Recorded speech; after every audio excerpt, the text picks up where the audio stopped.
मैं engineer Sanjay platform education centre Patna की तरफ से आप लोगों के सामने जो प्लेटफॉर्म के द्वारा बुक निकला है इलेक्ट्रीशियन ट्रेड का वो वॉल्यूम 2 का कुछ क्वेश्चंस हम आपके सामने लेके आ रहे हैं चैप्टर फर्स्ट का, जिसमें चैप्टर फर्स्ट आपका बेसिक इलेक्ट्रिसिटी।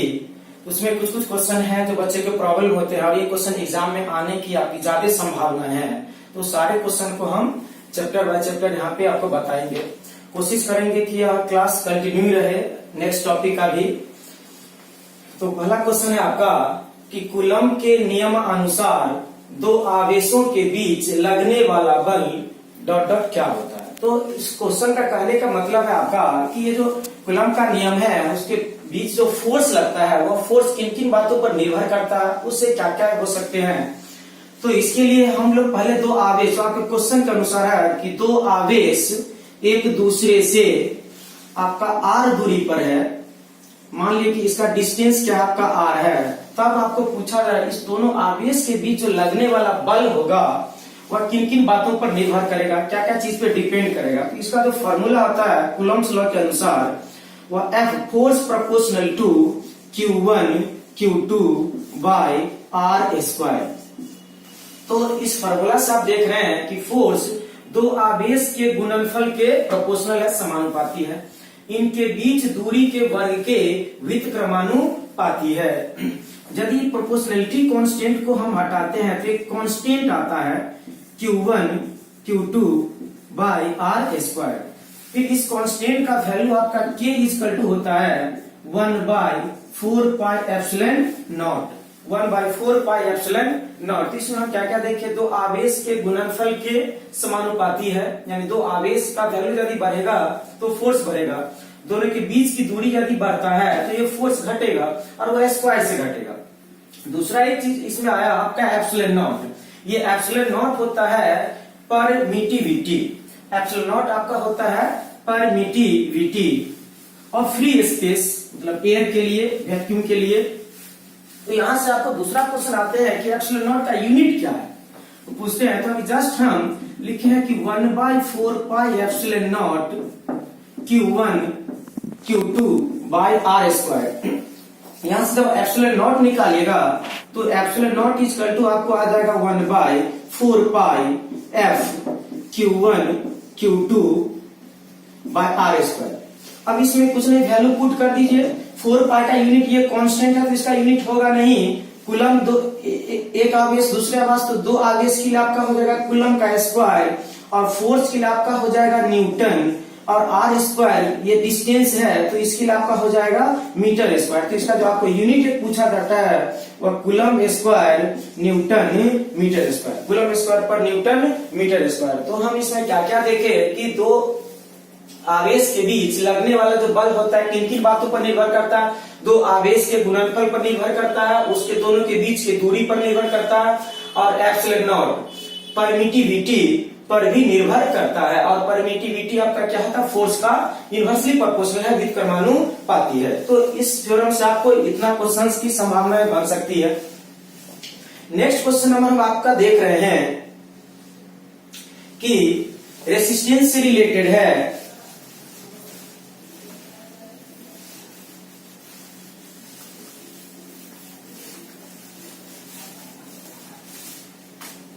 नेक्स्ट क्वेश्चन है किसी L लंबाई के चालक को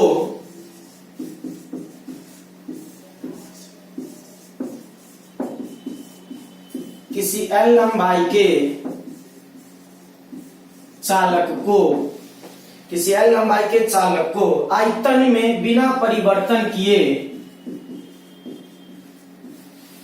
आयतन में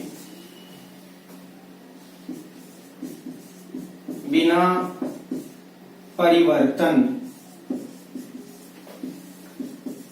किए 3L कर दिया जाए तो, कर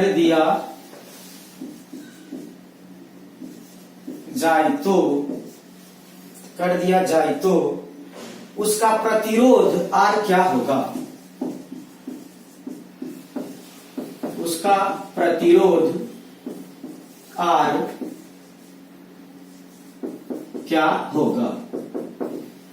तो अब इस टाइप का क्वेश्चन बनाने से ध्यान में रखेंगे कि इस टाइप का कोई भी क्वेश्चन आए तो हम एग्जाम में बना लेंगे।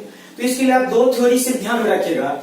जब भी क्वेश्चन में आपको पूछे कि आयतन को बिना परिवर्तन किए, या आपको क्वेश्चन में यह रहे कि एक तार की लंबाई 10 मीटर है, उसको खींच करके 20 मीटर कर दिया जाता है, तब उसका प्रतिरोध क्या होगा आयतन में बिना परिवर्तन किए हुए। तो ध्यान में रखेंगे इस तार को उसके लंबाई के परितः खींचा जाता है। तो पहले उसका लेंथ था L और बाद में लेंथ कितना हो गया 3L।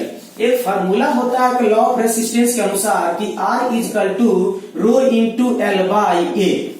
ये आपका L होता है लेंथ ऑफ द कंडक्टर, चालक की लंबाई, A होता है उस तार का क्रॉस सेक्शनल एरिया, और यह रो जो होता है रेसिस्टिविटी, उस तार का विशिष्ट प्रतिरोध। यदि हम यह कंडक्टर मान लिए, इस कंडक्टर का क्रॉस सेक्शनल एरिया अनुप्रस्थ काट का क्षेत्रफल जिसे कहते हैं वह A है, और यदि इसका लेंथ आपका L है और इसका रेसिस्टिविटी हम मान लिए क्या है रो है, तब इसके लिए जो फॉर्मूला होता है प्रतिरोध का वह R is equal to rho into l by a. Rho होता है आपका विशिष्ट प्रतिरोध, और यह रो जो है पदार्थीय गुण होता है, और यह पदार्थ पर निर्भर करता है न कि इसके लंबाई चौड़ाई क्षेत्रफल पे।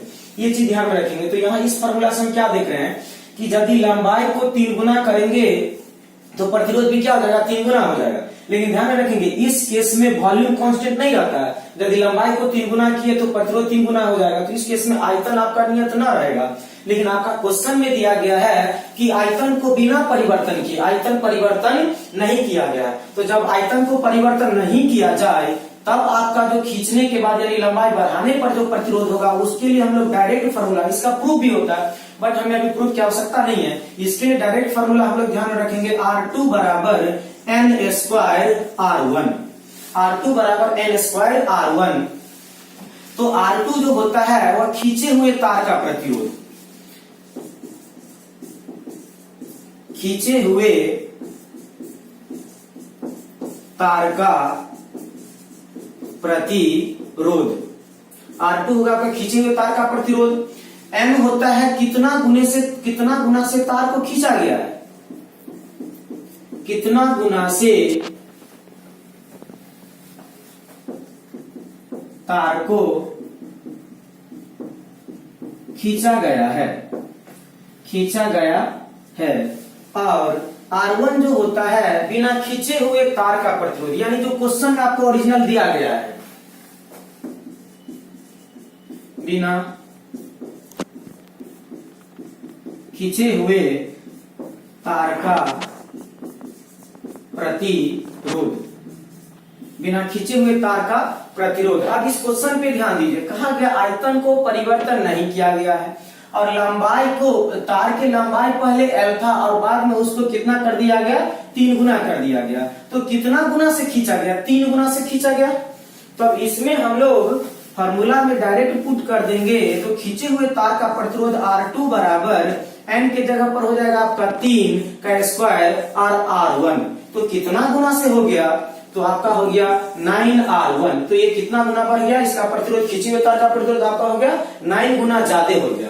इसका एक दूसरा टाइप का क्वेश्चन आता है क्या, यहाँ तो लंबाई दिया गया है, जब आपके क्वेश्चन में रहे कि आयतन इतना ही है, मान लिए इसका क्वेश्चन आप चेंज कर देते हैं किसी L यानी R त्रिज्या, यदि त्रिज्या दिया रहे R त्रिज्या के चालक को आयतन में बिना परिवर्तन किए 3R कर दिया जाए, 3R कर दिया जाए, यानी अब त्रिज्या को 3R कर दिया जाए, या सपोज दैट हम मान लेते हैं उसको R/3 कर दिया जाए, उस समय R/3 कर दिया जाए, तो उसका प्रतिरोध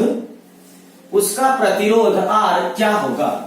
तो इससे पहले आपका था लंबाई, अब जब त्रिज्या रहे या इस पर व्यास भी हो सकता है, दोनों के लिए सेम, या आपका क्या रहे व्यास रहे, त्रिज्या रहे या क्या रहे व्यास रहे। तो उस केस के लिए आप फार्मूला क्या करेंगे, उस केस के लिए आपको फार्मूला में आयतन आपको परिवर्तन ना रहेगा, तब आपको लिखना है R2 बराबर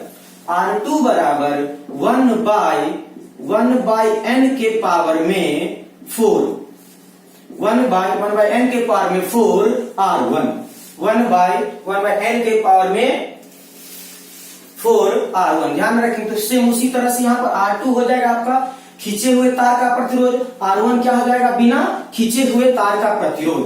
तब आपको पूछेगा कि कितना गुना से यह प्रतिरोध हो जाएगा, जब आपको त्रिज्या को या व्यास को ऐसा कर दिया जाए।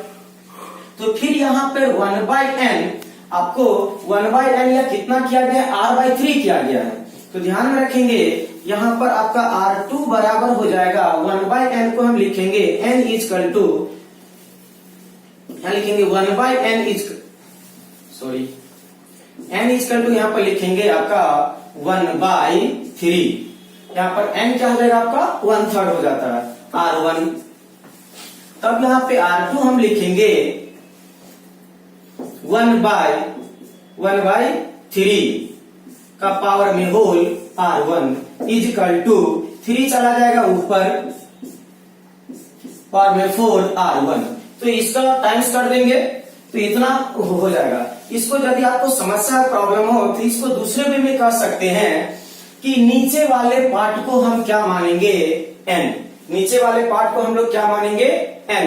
तो इस फॉर्मूला में तो आपको एक करेक्शन करना पड़ेगा। यदि आप n इक्वल टू 1/3 लेते हैं तो यहाँ पर आपको n लेना होगा। जब n इक्वल टू 1/3 लेते हैं तब यहाँ क्या लेंगे n लेंगे। तो जब आपको त्रिज्या रहे व्यास रहे ध्यान रखेंगे तो ओरिजिनल फॉर्मूला लास्ट में रिजल्टेंट डायरेक्ट हम लोग बोलेंगे 1/n के पावर में कितना 4 R1। n यह लेना है कि कितना से किया गया है, तो ये n हम लेंगे टोटल क्वांटिटी को 1/3, तो यहाँ n इक्वल टू होगा 1/3। इस केस में जब त्रिज्या दिया रहे व्यास दिया रहे।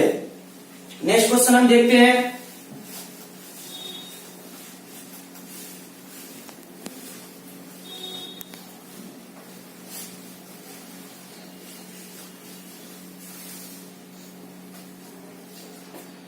नेक्स्ट क्वेश्चन है आपका प्रतिरोध के समानांतर क्रम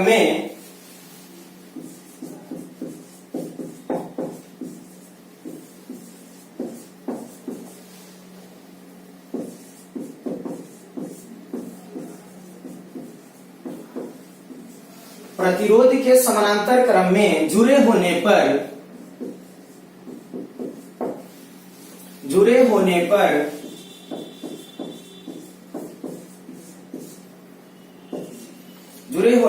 विभव तथा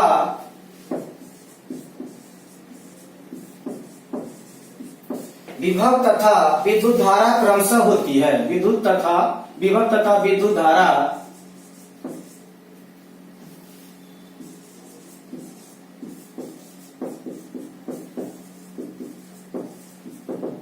धारा क्रमशः होती है। आपको क्या है प्रतिरोध का समानांतर और श्रेणी क्रम। तो आप ध्यान में रखिए कि यदि हम प्रतिरोध को श्रेणी क्रम में जोड़ते हैं तब आपका विद्युत धारा क्या होगा, और यदि प्रतिरोध को समानांतर क्रम में जोड़ते हैं तब आपका विद्युत धारा और वोल्टेज क्या होगा। ये आपका प्रतिरोध है।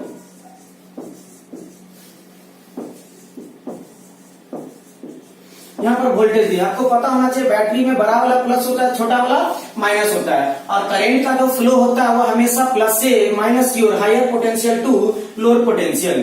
तो इधर से यह करंट निकलेगा। आपको समझने के लिए ध्यान में रखना है करंट का मतलब पानी, करंट का मतलब आपको समझना क्या है पानी। तो समझे कि इस तरफ से यदि पानी निकलता है तो यहाँ रास्ता अलग नहीं है, रास्ता थोड़ा सिर्फ टेढ़ा मेढ़ा है, और जब ये रास्ता थोड़ा टेढ़ा मेढ़ा आएगा तो उस करंट पानी के फ्लो को क्या कर देगा स्लो कर देगा।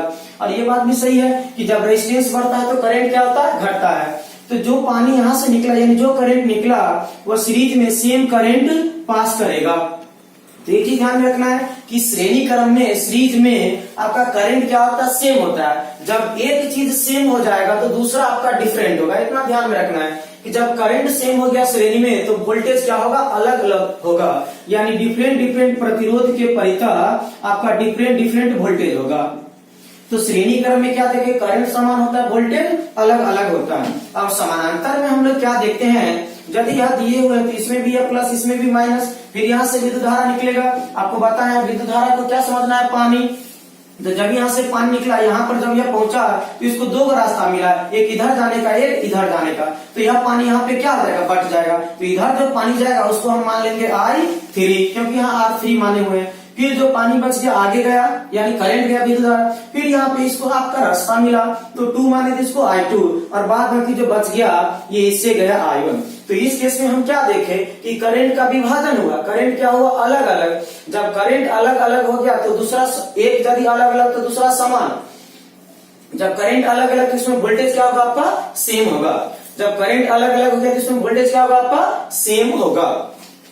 तो हम क्या देखें, श्रेणी में करंट समान होता है, वोल्टेज अलग अलग होता है, पैरेलल में वोल्टेज समान होता है और करंट अलग अलग होता है। और यहाँ श्रेणी समानांतर से और एक दो क्वेश्चंस आते हैं, क्या पे कहते हैं कि घर में जितना भी बल्ब, रेडियो, टीवी, फैन जो सारा लगा होता है वह किस में लगा होता है। तो समझना है कि सारा किस में लगा होता है, समानांतर में लगा होता है। क्यों, क्योंकि आप घर का यदि एक बल्ब फ्यूज हो जाता है, मान लीजिए बल्ब फ्यूज हो गया, तब पर आपका दूसरा तीसरा बल्ब जलते रहता है। तो ये एक बल्ब फ्यूज हो जाने के बाद भी दूसरे बल्ब के जो जलता है उसमें कोई परिवर्तन ना होगा। तो इससे हम क्या देखें कि यदि समानांतर क्रम में एक बल्ब फ्यूज हो जाता है तो इसकी अन्य बल्ब पर कोई प्रभाव नहीं पड़ता है। दूसरा यह देखिए कि समानांतर में आपका वोल्टेज क्या होता है, समान होता है, और करंट क्या होता है, अलग अलग होता है। एक चीज और यहाँ पर जानेंगे कि समानांतर में जो प्रतिरोध जोड़ा जाता है उसका जो समतुल्य प्रतिरोध होता है, जो इसका सबसे न्यूनतम होता है उससे भी क्या होता है, कम होता है।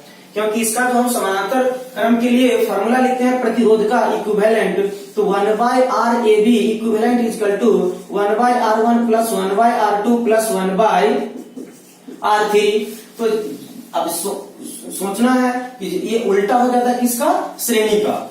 अब सीरीज कॉम्बिनेशन का बात करते हैं तो पूछता है कि सीरीज कॉम्बिनेशन का उपयोग कहाँ किया जाता है। तो शादी ब्याह के टाइम में जो आप देखते होंगे डेकोरेशन किया हुआ जो लाइट होता है, जो सजावटी बल्ब होते हैं, वो सारे आपका श्रेणी क्रम में जोड़े होते हैं। और श्रेणी क्रम में दूसरा यह है कि किसी एक बल्ब के फ्यूज हो जाने से अन्य बल्ब क्या हो जाता है, बंद हो जाता है। तो यही कारण है कि हम लोग घर में श्रेणी क्रम में उपयोग ना करते हैं। यदि घर में श्रेणी क्रम उपयोग करेंगे, यदि एक बल्ब फ्यूज हो गया तब तो पूरा घर अंधेरा हो जाएगा। तो श्रेणी क्रम में किसी एक बल्ब के फ्यूज हो जाने से अन्य बल्ब भी क्या हो जाता है, आपका बंद हो जाता है। लेकिन समानांतर क्रम में किसी एक बल्ब के फ्यूज हो जाने से आपका अन्य बल्ब बंद नहीं होता है, वह जलते रहता है, वह सही रहता है। आपका फिर यहाँ पे श्रेणी और समानांतर से एक और क्वेश्चन बनते हैं क्या, कि यदि आपके बहुत सारे बल्ब श्रेणी में जुड़े हैं और समानांतर में जुड़े हो तो पूछते हैं कि कौन सा बल्ब पहले फ्यूज होगा और कौन सा बल्ब अधिक रोशनी देगा। तो यदि यह बल्ब आपका श्रेणी क्रम में जुड़ा हुआ है, 3 गो बल्ब मान लिए कि यह किसमें जुड़ा हुआ, आपका श्रेणी क्रम में जुड़ा हुआ है, इसको जोड़ दिया गया है 220 वोल्ट सप्लाई से। आप मार्केट में जाइएगा खरीदने के लिए तो सब बल्ब पर लिखा रहेगा 220 वोल्ट या 230 वोल्ट, लेकिन वाटेज आप डिफरेंट का ले सकते हैं। मान लीजिए कि इसका 100 वाट है, इसका 220 वोल्ट है, 50 वाट है, और इसका भी 220 वोल्ट है और 25 वाट है। इस केस में आपको पूछते हैं कि बताइए कि कौन सा बल्ब आपका सबसे अधिक रोशनी देगा, कौन सा बल्ब सबसे अधिक रोशनी देगा। तो इसके लिए आपको रखना है, ध्यान में क्या रखना है, समानांतर क्रम में आप तो सब लोग घर में बल्ब यूज करते होंगे, जितना भी बल्ब है घर का सारा किस में लगा हुआ है, आपका समानांतर क्रम में लगा हुआ है। और खुद बताइए मार्केट से जो आप बल्ब खरीद के लाते हैं उस बल्ब में से जिसका वाटेज जितना अधिक रहता है वह बल्ब उतना ही अधिक रोशनी देता है। कोई खरीद के लाएगा 10 वाट का बल्ब, कोई खरीद के लाएगा आपका 50 वाट का बल्ब। आप खुद ही बताइए कौन ज्यादा रोशनी देगा, 50 वाट का बल्ब अधिक रोशनी देगा। तो यदि यह बल्ब है 220 वोल्ट और 100 वाट, दूसरा है 220 वोल्ट 50 वाट, और तीसरा आपका 220 वोल्ट और 25 वाट। अब खुद सोचिए समानांतर में है तो सभी का वोल्टेज क्या होगा, समान होगा, लेकिन सबका वाटेज क्या आपका अलग अलग है। तो घर में जो समानांतर क्रम में जुड़े होते हैं जिसका वाटेज अधिक होता है वह तो अधिक रोशनी देता है। तो अब इस समानांतर क्रम में बताइए सबसे अधिक रोशनी कौन देगा, 100 वाट वाला सबसे अधिक रोशनी देगा, क्योंकि यह सबसे अधिक शक्ति वाला बल्ब है।